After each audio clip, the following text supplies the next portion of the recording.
Have you ever looked around your home and felt like the clutter was controlling you? Every surface covered, every corner crowded, and every step reminding you of something else you should be doing. It's exhausting. That's when I discovered the power of decluttering. It's not just cleaning, it's choosing. Letting go of what we don't need makes space for what truly matters. That's the heart of minimalism, not living with nothing, but living with enough room to breathe, to rest, and to enjoy the life you already have. In this video, I want to share with you 15 simple habits that helped me clear away the noise and make room for peace. These habits are small, realistic, and gentle, but together they can change the way your home feels, and more importantly, the way you feel inside it.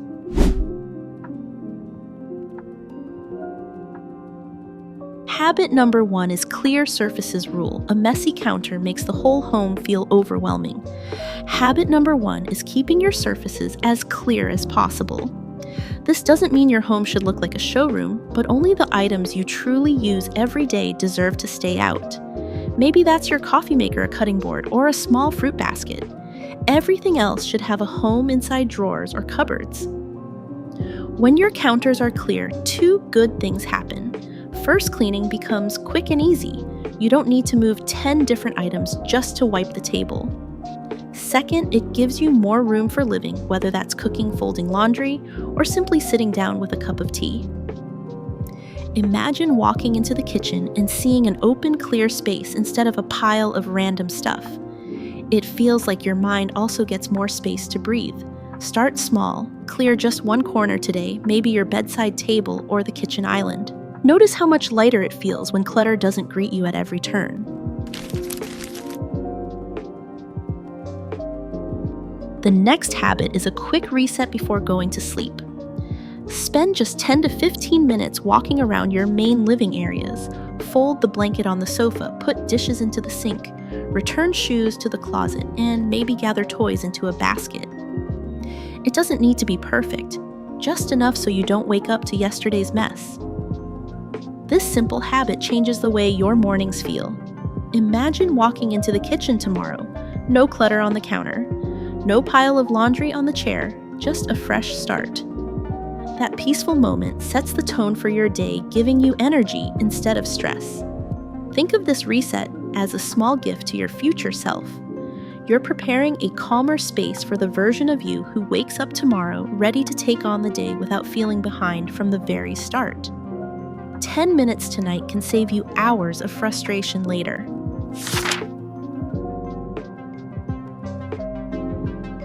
Habit number 3 is choosing one reset zone each week. Instead of trying to tackle the whole house in one exhausting effort, you focus on a single area and bring it back to calm. One week it might be the bathroom drawers, another week your pantry, the next your entryway. This approach keeps decluttering manageable. You're not burning yourself out with an all-day project. Instead, you're making steady progress in small bites. Over time, these zones add up to a home that feels lighter everywhere. For example, if your entryway collects shoes, bags, and mail, take one evening to reset it. Create a spot for shoes, add a basket for keys, and recycle old papers. The next morning, when you walk through that space, it feels clear and welcoming instead of stressful. The beauty of this habit is consistency. Bit by bit, you're teaching your home to stay organized. And the best part, you'll feel the results every single week without drowning in a giant decluttering marathon.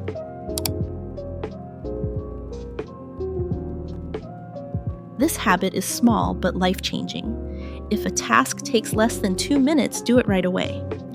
Don't leave it for later, because later often becomes never. Picking up socks from the floor, putting a dirty cup in the dishwasher, replying to a quick text, or tossing junk mail into the recycling bin. All of these are 2-minute jobs. What happens when we ignore these small tasks? They pile up into mountains. A few mugs become a sink full of dishes. A couple of papers turn into a stack that you avoid for weeks. But when you handle things immediately, the piles never get the chance to form.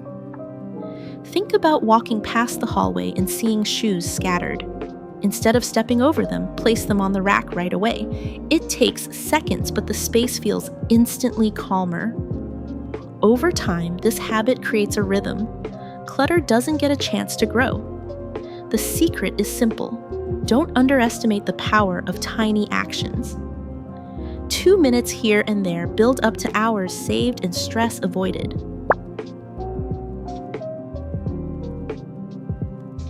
Decluttering often feels scary because we imagine it as an all-day event. Habit number 5 is breaking it into small bites. Instead of, I need to organize the whole bedroom, start with, I'll sort one drawer. Instead of, I must clean the garage, try, I'll clear one box today. This shift makes decluttering less overwhelming and more achievable. You give yourself permission to stop after a small win, and those wins build momentum. Just like eating a meal one bite at a time, your home becomes lighter step by step. For example, maybe you open your nightstand and realize half of the things inside are expired medicines, old receipts, or tangled chargers. Spend 15 minutes clearing that one drawer, and suddenly bedtime feels calmer because the first thing you see each night is order, not chaos. Decluttering in small bites teaches you that progress doesn't need to be dramatic. It just needs to be consistent. Over weeks and months, the little steps add up to a big transformation.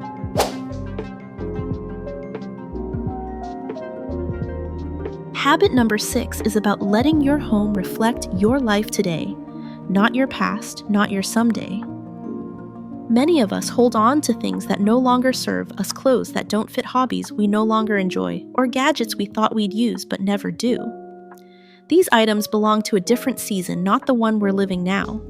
When you free yourself from old versions of life, you make space for the present.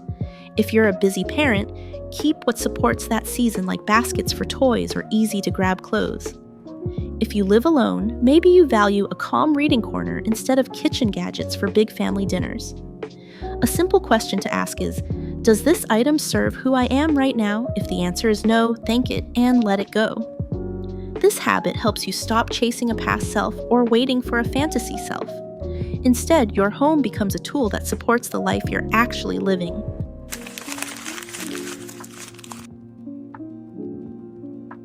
It's easy to get stuck between two extremes, keeping too much or throwing away too much. Habit number 7 is about finding balance. Keep what truly serves you. This means holding on to things you use, often things that make life easier, and things that genuinely bring you joy. For example, maybe you don't use your blender every day, but it helps you make healthy smoothies that your family enjoys. That's the value. Or perhaps a cozy blanket that you love pulling out on cold evenings. It serves comfort. Those things deserve a place in your home. On the other hand, items that create guilt or stress don't serve you. The clothes that no longer fit the gadgets you bought but never use the stack of magazines you keep meaning to read, these are the things weighing you down. When you start asking, does this add value to my life right now, you become more intentional. You keep what supports you and release what doesn't. That balance is the sweet spot where your home feels both useful and peaceful. Habit number 8 is inspired by a simple truth: clutter attracts clutter. Once a surface gets messy, it seems to invite more. A few papers on the desk turn into a pile.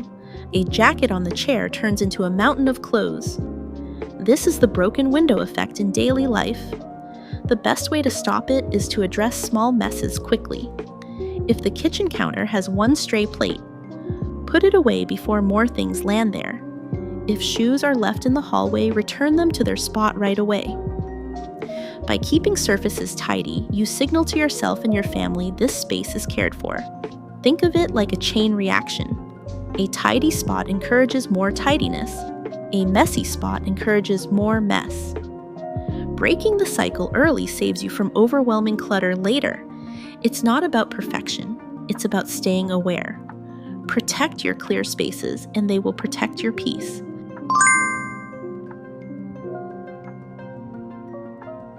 Laundry can feel endless, but habit number 9 makes it easier. Simplify the routine. The first step is owning fewer clothes. When your wardrobe is manageable, you naturally create less laundry. No more overflowing baskets or piles that take days to finish. Next, create a rhythm that fits your life. Maybe that's doing one load each day from start to finish, washed, dried, and put away. Or maybe it's choosing 2 specific days a week. The key is consistency, so laundry never becomes a mountain waiting to crush you. Another trick is sorting less. Instead of 5 complicated categories, try just 2 lights and darks. The simpler the system, the easier it is to stick with. Imagine opening your closet and seeing only clothes you love and actually wear. Folding becomes quicker. Putting things away takes minutes and mornings feel calmer because you're not digging through piles. Simplifying laundry is really about simplifying choices and giving yourself back time.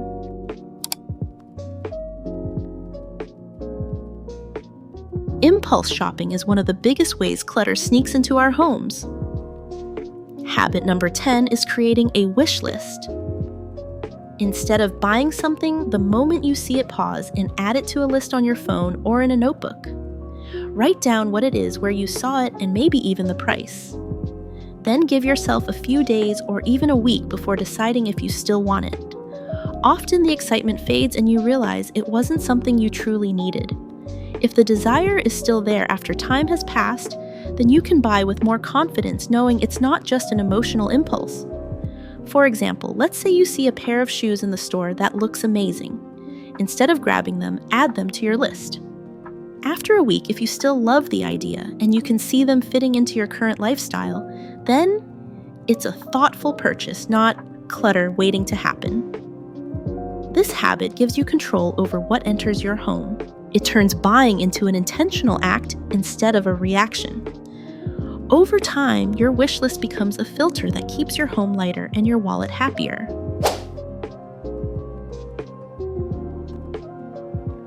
Habit number 11 is checking what you already have before shopping. Many of us buy duplicates because we forget what's hiding in our cupboards, fridge, or closet. This not only wastes money, but also fills our space with extras we didn't need. Before making a shopping list, take 5 minutes to scan your pantry and fridge. Do you already have pasta, rice, cereal? Before buying more cleaning supplies, check under the sink.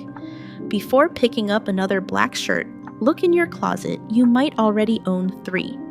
A practical way to do this is to plan meals around what you already have.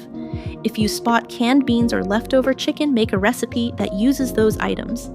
This way, food is used up before it expires and you save money at the same time. Checking first may sound simple, but it stops the cycle of overflow. Instead of cupboards bursting with duplicates, you'll have just what you need. Over time, this habit keeps your home organized, your meals less wasteful, and your budget under control.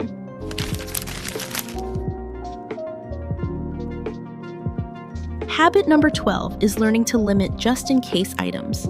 We all keep things with the thought, what if I need this one day? But in reality, those items often sit untouched for years, taking up space and creating mental clutter. Think about old cables, random kitchen gadgets, or clothes you haven't worn in years. We hold onto them for a future that rarely comes.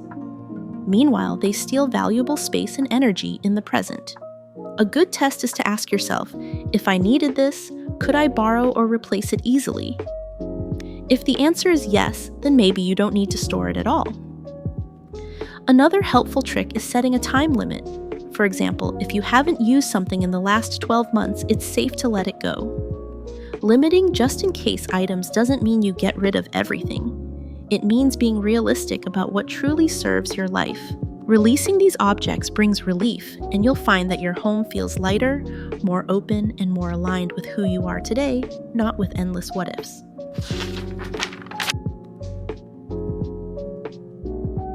Habit number 13 is about creating simple drop zones in your home. These are designated spots where everyday items naturally land, like keys, wallets, bags, or shoes. Without drop zones, these things scatter across tables, counters, and chairs, creating constant mess. For example, place a small bowl or tray near the entryway for keys. Add a hook for bags and jackets and a basket or shoe rack for footwear. When everyone knows exactly where things belong, clutter is less likely to spread. The beauty of this habit is that it works with your natural routines. You already put your keys down when you walk in, why not give them a specific home? Over time, it becomes automatic. No more frantic searching in the morning or piles of random items building up in corners. Drop zones don't have to be fancy. A simple basket hook or shelf can change the flow of your home. By giving everyday items a landing spot, you reduce stress, save time, and keep clutter from sneaking into every room.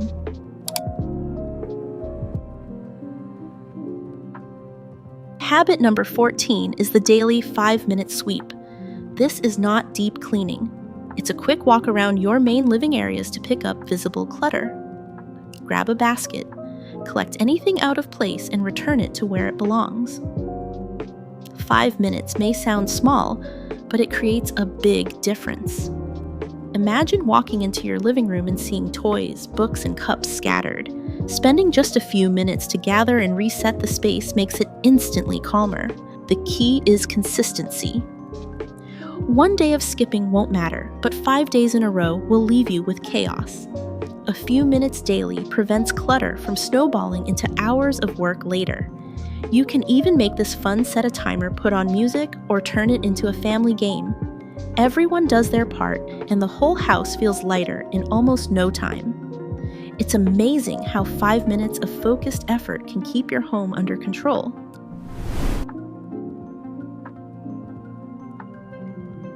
The final habit is an end-of-day gratitude walk. Before you settle into bed, take a slow walk through your home. Instead of only noticing what's messy, notice what feels good.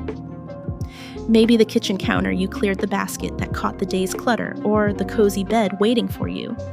As you walk, gently tidy small things, push in a chair, fold a blanket, rinse a cup. But more importantly, let yourself appreciate the progress you've made. Gratitude shifts the focus from pressure to peace. This habit is not about having a perfect home. It's about connecting with your space in a kinder way. When you end the day with gratitude, you train your mind to see progress instead of problems. That calm mindset makes you more motivated to keep going tomorrow. Your home is not just walls and objects, it's the place where your life unfolds. Ending the day with thankfulness helps you feel more grounded, more content, and more at ease in your own space.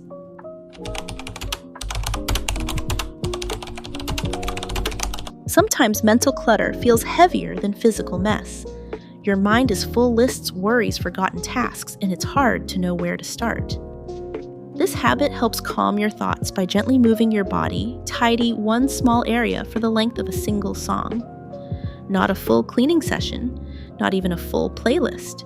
Just pick one track, maybe your favorite calm tune or something that makes you feel good, and start. While the music plays, do one simple task. Clear your coffee table, fold a few clothes, wipe the bathroom sink, or return scattered items to their place. It's not about finishing everything. It's about starting something. That movement paired with the rhythm of a song gives your brain a break from spinning thoughts. You're anchoring yourself in the moment, grounding the chaos in action. Most days you'll want to keep going, but even if you don't, you've still done enough. This tiny ritual turns music into motivation. And the more often you do it, the more it becomes a reset for both your space and your head. One song, one small win, one breath of clarity in the middle of a busy day.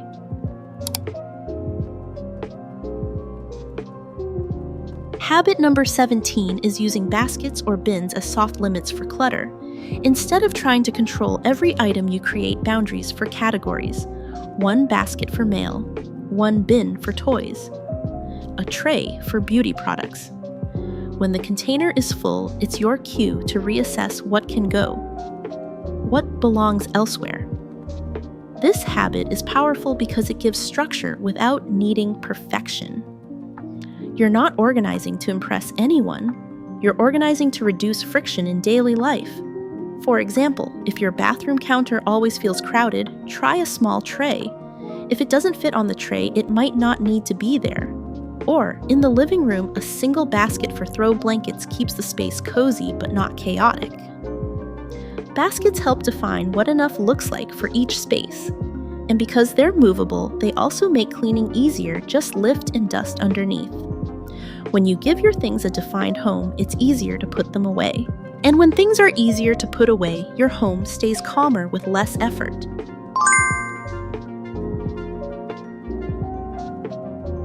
Habit number 18 is this: always finish the last step.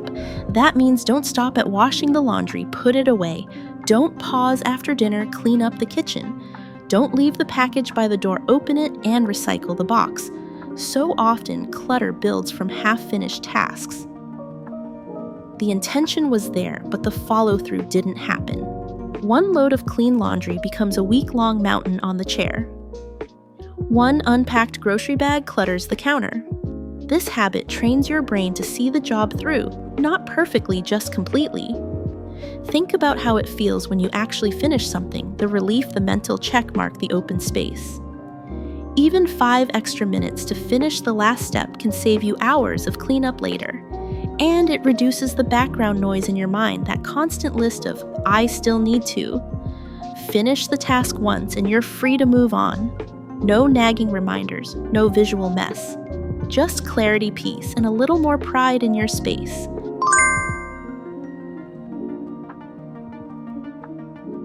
And that's it for today's habits. I hope at least one of them gave you a little sense of permission to go slower, to do less, or to create more breathing room in your space and in your mind. If this video helped you feel even a tiny bit lighter, I'd love it if you tap like or share it with someone who might need the same kind of calm right now. It really helps the channel reach more women who are looking for gentle ways to simplify too. And if you're ready to take action, even just a little tomorrow's video might be the nudge you need. I'll be walking through a few super simple projects you can do today to clear space and feel that satisfying sense of progress without taking over your whole weekend. So make sure you're subscribed if you haven't already, and I'll see you there.